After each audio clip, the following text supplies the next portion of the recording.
हजरत इब्राहीम अलैहिस्सलाम। हजरत इब्राहीम अलैहिस्सलाम अल्लाह के बहुत महान पैगंबर थे।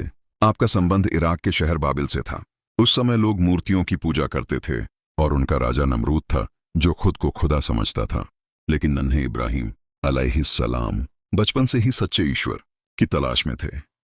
बचपन से सत्य की खोज। एक दिन आपने अपने पिता को मूर्तियां बनाते देखा तो हैरानी से पूछा, अब्बा, ये कैसे भगवान हैं जिन्हें आप खुद बनाते हैं? पिता ने डांट दिया।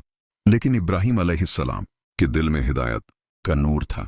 उन्होंने सोचा कि सूरज, चांद और तारे सब डूब जाते हैं, इसलिए ये भगवान नहीं हो सकते। फिर अल्लाह ने आपको पैगंबरी अता की। कौम से मुकाबला।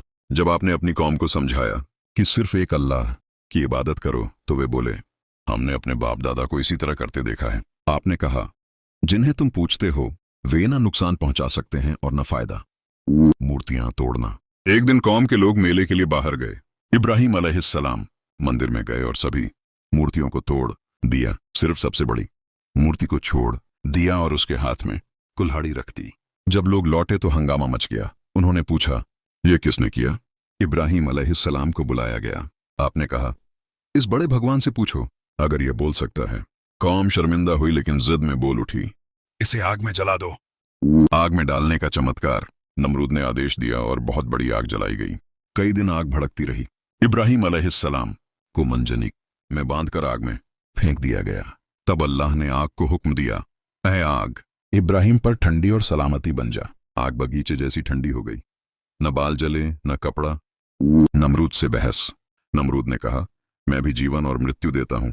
आपने जवाब दिया, अल्लाह सूरज को पूरब से निकालता है, तुम इसे पश्चिम से निकाल कर दिखाओ। नमरूद चुप हो गया। औलाद की दुआ।